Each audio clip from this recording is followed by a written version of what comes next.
Let me start by saying good evening.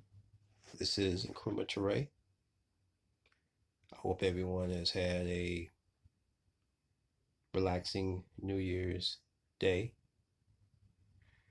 Of course, this video will be covering the foreign monetary zones and banks in Africa and the way they maintain an economic stranglehold on the African continent. So let's get right into it.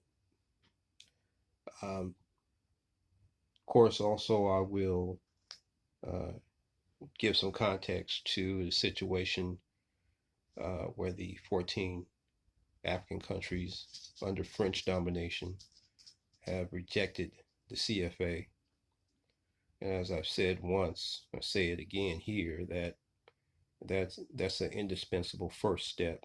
However, more has to be done decisively to secure de facto independence. So I would hope at some point they would understand that time factor is very important to move swiftly, expeditiously, to foster a union of African states. And that's something that I can get into. I may get into it as I speak in this video. And certainly I will do so in a subsequent video concerning Africa itself. So let's get into my presentation here. So again, this is the inner workings of the labyrinth of the foreign monetary zones that exist in Africa and the foreign banks that are issuing these currencies for foreign domination. One of the most effective ways in which the neo-colonial states retain economic ties with the territories that were directly colonial in status at one point inside the African continent is through action that ensures nominally independent African nations remain in monetary zones centered in places such as London, Paris, and the United States. Now, at this juncture, there are 7, maybe even 8 major currency groups in Africa. What I have found,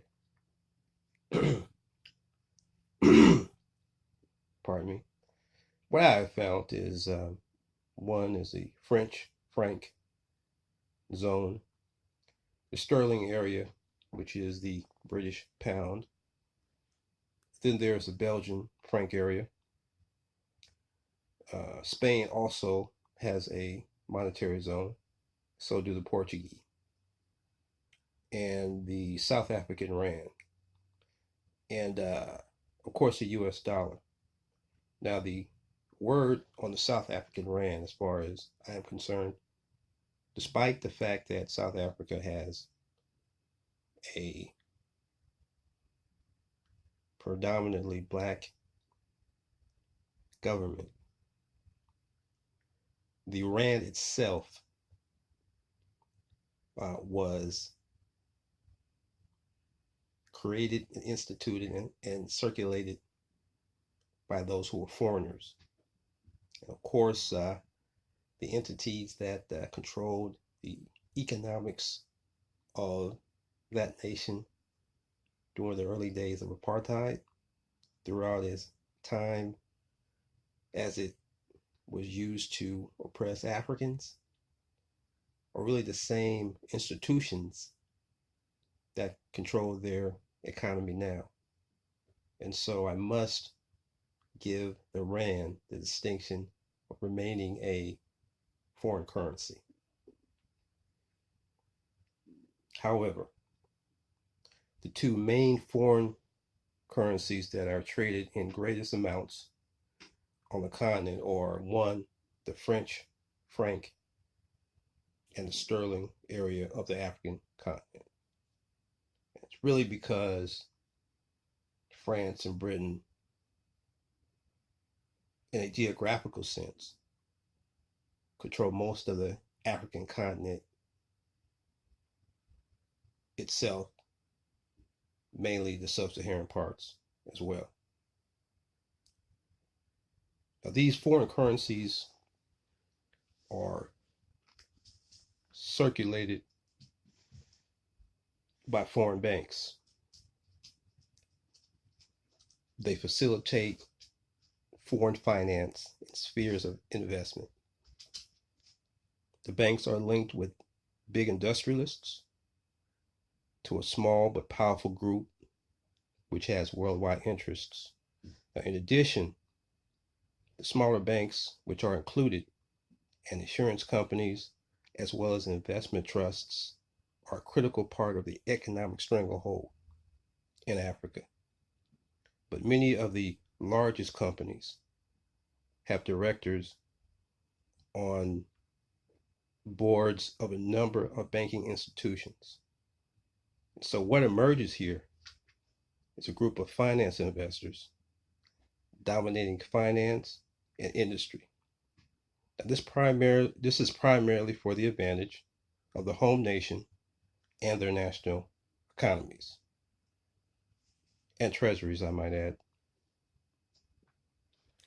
The number of foreign banks issuing currencies along the length and breadth of the continent are very numerous.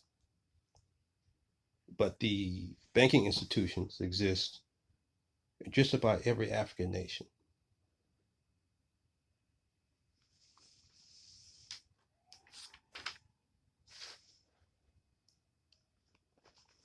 As for the French, is my opinion that chances are they're adapting themselves to the new conditions demanded by the neo-colonies in the French orbit of control.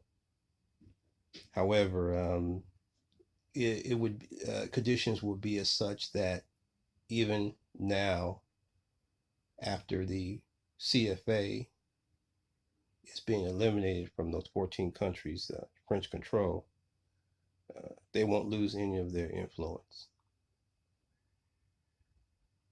But another layer of this type of control is the maintenance of foreign monetary commissions by the neo-colonial nations. Now, they do this in various parts of Africa. Now, they have administrators that are on these commissions, and the members are composed of the citizens from the nation exploiting Africa. I could not find any African representation on such grouping, and if there are, I'm sure it's limited. But the most significant feature of the foreign currency blocks is that the foreign exchange reserves of the neo-colonial countries are pooled in their home banking houses and the national treasuries, where it is locked away from the exploited African nation it originated from.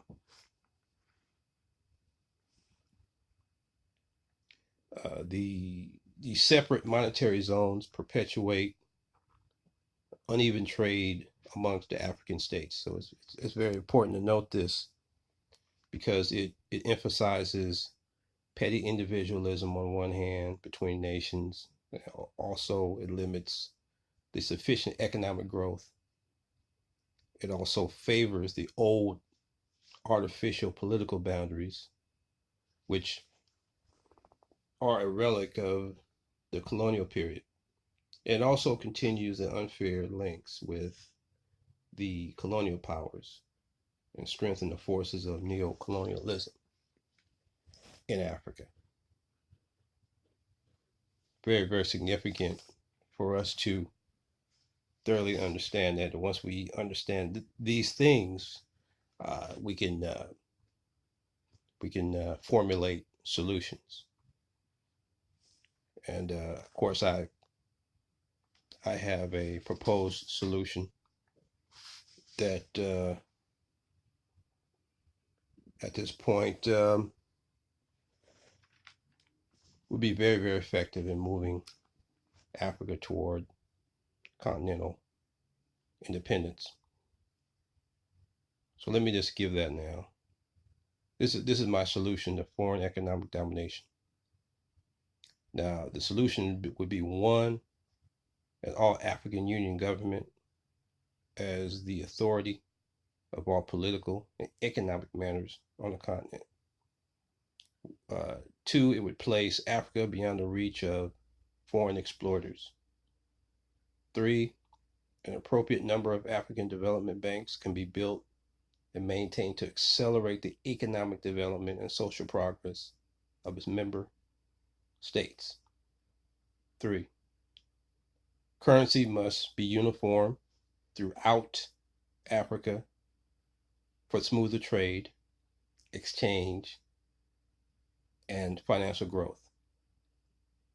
And then, of course, lastly, the African banking institution could be authorized to promote public and private investment. But the private investment, domestic and foreign, would be carefully regulated so that it would be specifically directed to important growth sectors without that control falling into the hands of foreigners. Here again, we see the need for unified planning. Law can be codified under an independent union government, which can control the amounts and directions of foreign investment, while an African development banking system issuing a common currency for the continent can provide the stimulus necessary in the economic development of the African continent. Anybody would be hard pressed to be able to propose a better economic solution for the continent. And I challenge anyone who thinks they can. Now, a word here. These are some of the advanced sectors of production on the continent that neocolonialism draws the bulk of its profits from. They are, of course, this is probably in order of importance. First, we have mining. Then we have manufacturing, commerce, retail trade, transport, and fisheries. Fisheries either through open sea fishing enterprises and, of course, through indirect control over the production of ice, which is important to the conservation of fish through transport, as we all understand. Now, that's approximately 90% of all Western capital invested in Africa. That's where it is, continent-wide. So, these are the main areas of neo-colonialist expansion. The 14 French-controlled African territories, by eliminating the French currency, have only taken an indispensable first step. But by no means is the conundrum solved by just merely doing away with French currency. Policies must be hammered out that's advantageous to those particular countries under French control. Policies must be harmonized toward full liberation from the French and European control of any kind. And as I pointed out in my Africa Must Unite video, a joint political and military force under a high command must be expeditiously put together for security through development. And of course, the invitation for other independent nations that are so inclined at the earliest possible time to join. Now, the 14 countries could form themselves as a nucleus to a wider union of African states, leading to a African Union government for the continent. This can be the impetus to it if they're wise, but we'll have to see. Got to understand that most of these heads of state are puppet stooges. We really don't know at this particular time how many are sincere.